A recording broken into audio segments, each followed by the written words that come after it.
Selamat datang di Penjelajahan Elang. Hari ini kita menjelajahi Greenland, pulau terbesar di dunia, tempat tinggal bagi 56.000 orang di atas wilayah seluas 772.000 mil persegi, yang sebagian besar tertutup es. Meskipun secara geografis bagian dari Amerika Utara, Greenland diperintah oleh Denmark selama hampir 300 tahun sebelum memperoleh pemerintahan sendiri pada tahun 2009. Mari kita ungkap sejarah dan keindahan negeri unik ini. Lokasi strategis dengan masa lalu yang rumit. Lokasi Greenland telah menjadi aset geopolitik utama sepanjang sejarah, terutama selama masa konflik global. Selama Perang Dunia Kedua, saat Nazi Jerman menduduki Denmark, Greenland menjadi lokasi penting bagi militer Amerika Serikat.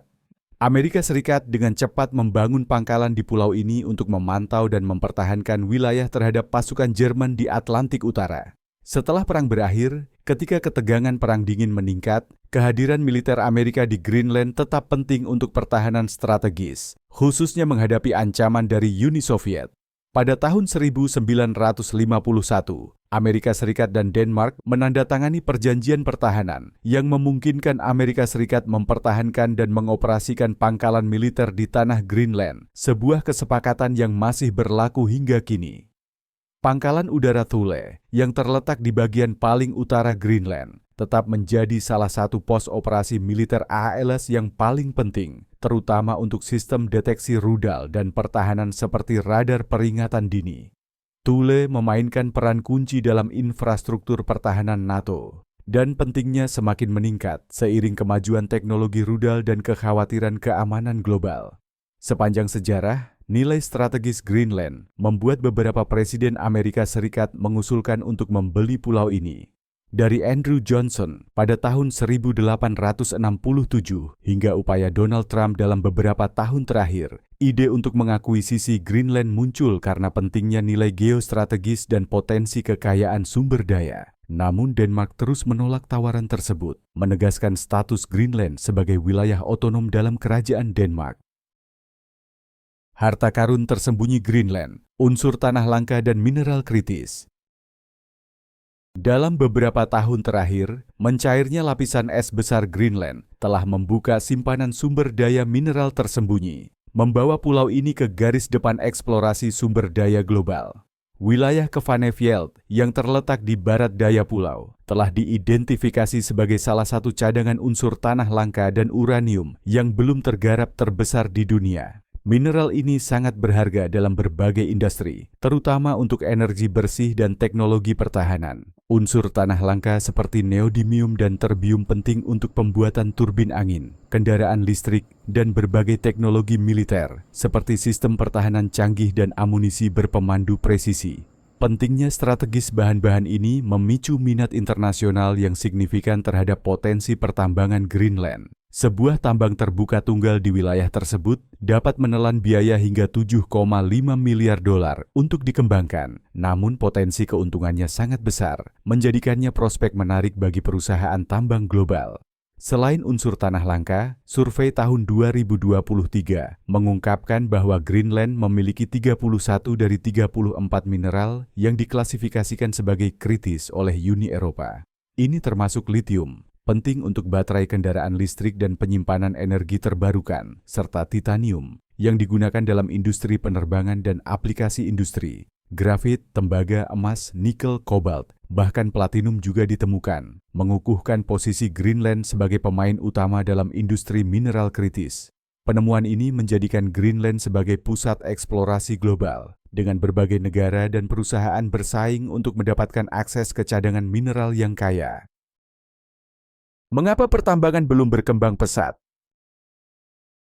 Meskipun terdapat kekayaan mineral yang luar biasa di bawah permukaan Greenland, pertambangan komersial belum berkembang secara signifikan. Salah satu alasan utamanya adalah tantangan ekstrem yang terkait dengan pertambangan di lingkungan yang terpencil dan keras. Kurangnya infrastruktur di Greenland menjadi hambatan utama bagi pengembangan. Hanya ada 99 mil jalan di seluruh pulau. Untuk membuka tambang, perusahaan harus membangun semuanya dari awal, termasuk jalan, pelabuhan, dan bahkan perumahan bagi pekerja. Prosesnya bisa memakan waktu hingga 16 tahun, karena perusahaan harus menghadapi tantangan logistik dan finansial untuk beroperasi di wilayah yang terisolasi dan belum berkembang.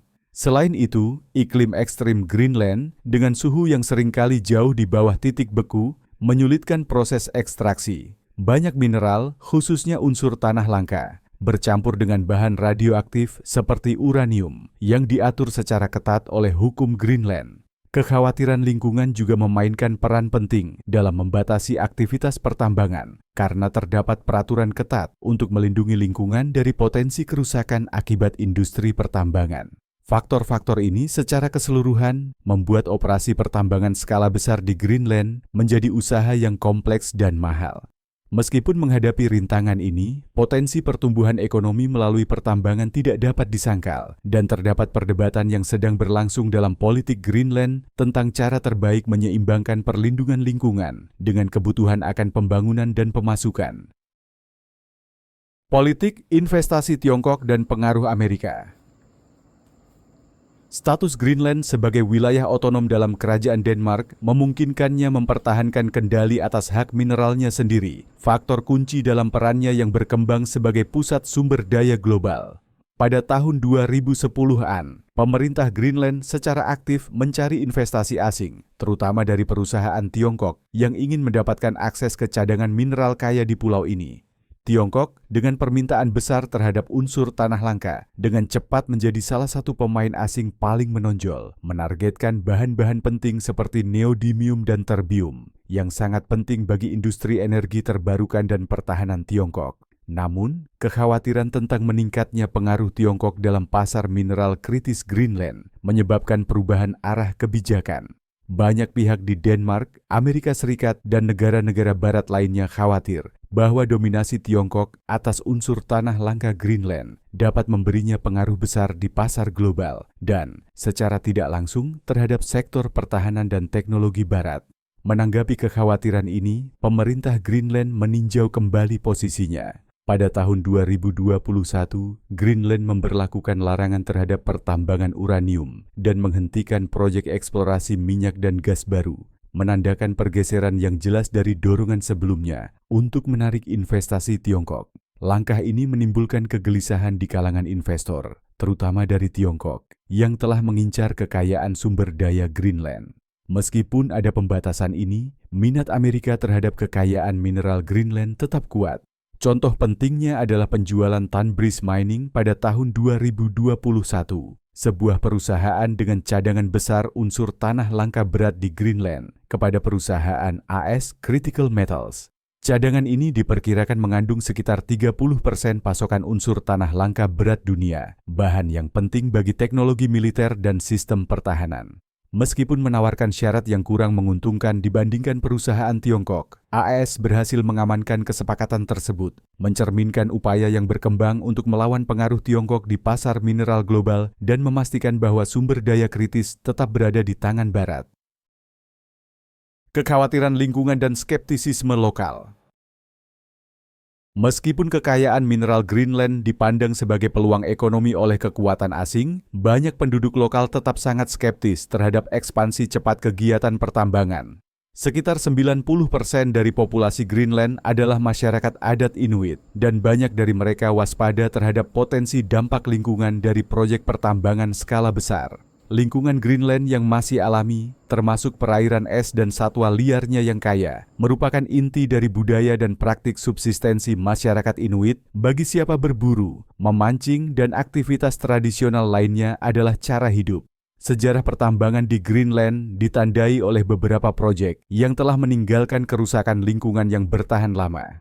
Residu beracun dari operasi pertambangan sebelumnya telah mencemari ekosistem lokal, khususnya memengaruhi ikan, rumput laut, dan perairan pesisir di mana banyak komunitas Inuit bergantung pada perikanan untuk bertahan hidup.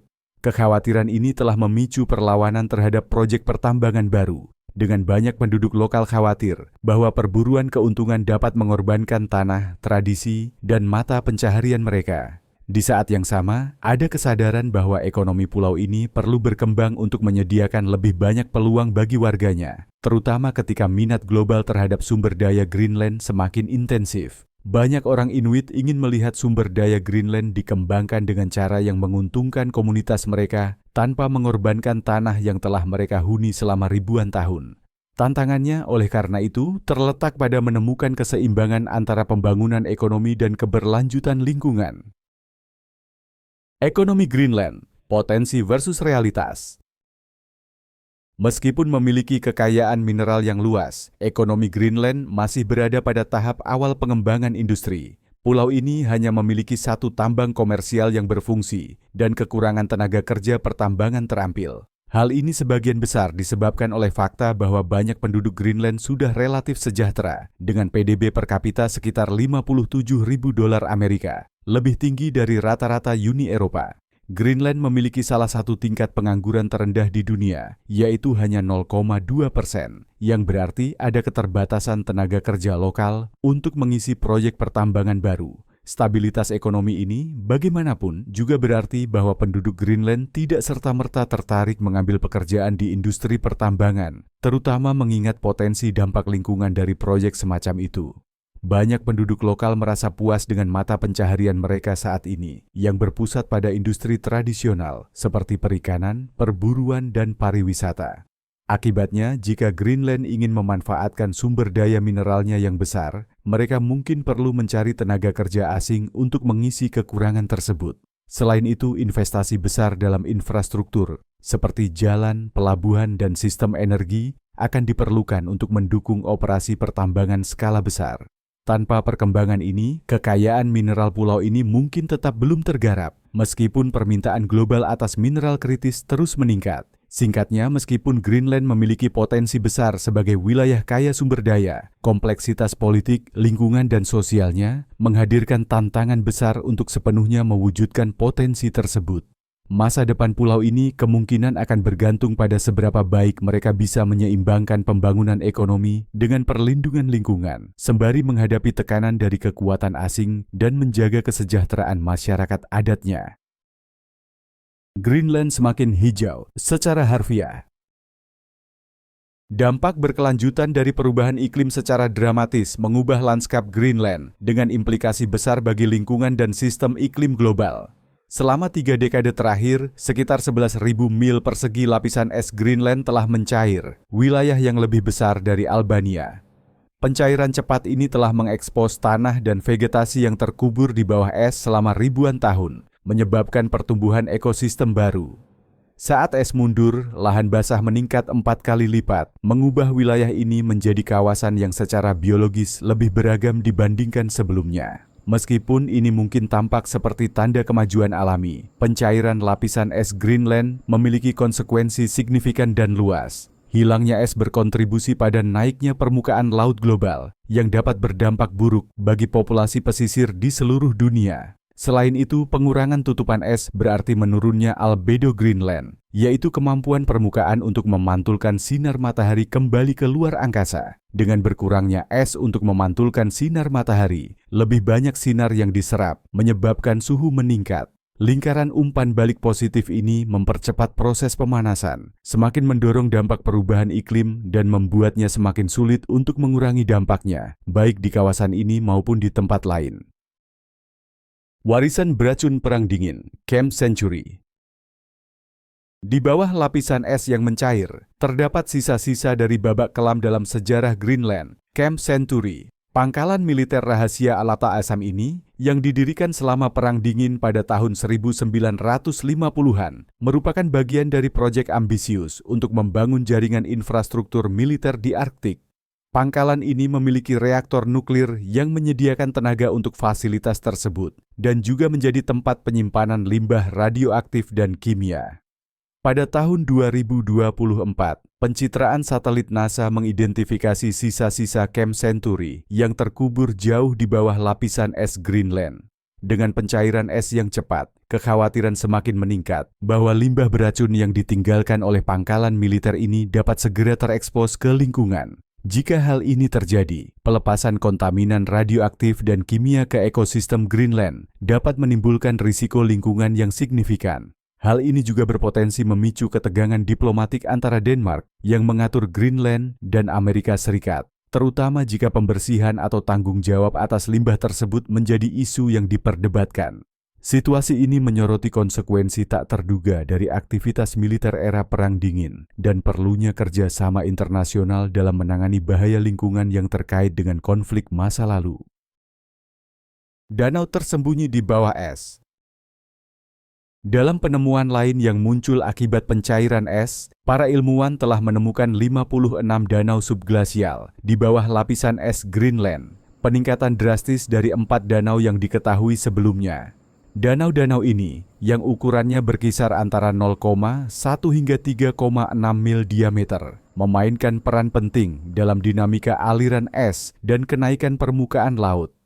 Penemuan danau tersembunyi ini telah membuka jalan baru bagi penelitian tentang bagaimana lapisan es berperilaku dan bagaimana ia akan merespons perubahan iklim yang sedang berlangsung. Danau subglasial diyakini memengaruhi pergerakan gletser dengan bertindak sebagai pelumas antara es dan dasar batuan di bawahnya. Hal ini dapat mempercepat aliran es menuju laut yang semakin berkontribusi pada kenaikan permukaan laut. Memahami danau-danau ini dan interaksinya dengan lapisan es sangat penting untuk memprediksi bagaimana es Greenland akan merespons peningkatan suhu di masa depan dan bagaimana hal ini akan memengaruhi permukaan laut global. Penemuan ini memberikan wawasan baru tentang bagaimana kondisi lingkungan yang berubah dengan cepat sedang membentuk ulang lanskap serta dampak jangka panjangnya terhadap sistem iklim planet ini. Greenland memiliki 43 dari 50 mineral paling kritis di dunia, yang penting bagi ekonomi modern dan kekuatan militer. Permintaan diperkirakan akan melonjak pada tahun 2040, didorong oleh energi bersih dan teknologi. Namun, meskipun memiliki potensi besar, Greenland belum menambang sebagian besar sumber daya ini karena kurangnya infrastruktur, regulasi yang ketat, dan ketidakpastian politik. Meski begitu, aktivitas pertambangan terus tumbuh. Masa depan industri pertambangan Greenland akan bergantung pada kemampuannya mengatasi tantangan-tantangan ini. Tetap ikuti kabar terbaru berlangganan dan ikuti kami untuk wawasan lebih lanjut.